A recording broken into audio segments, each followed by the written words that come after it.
أنا قريبا بإذن الله سوف أقوم بعرض استجوابي على كتلة الأغلبية، وبذلك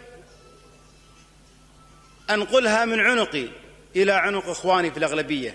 وأنا كل ثقة كذلك إن إخواني في كتلة الأغلبية إذا اطلعوا على حجم الفساد والتجاوز اللي أقدم عليه وزير الدفاع، والفساد في وزارة الدفاع له شكلين.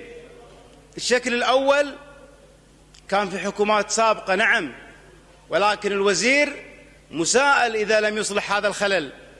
والنوع الثاني فساد وقع بعد مجيء هذا الوزير.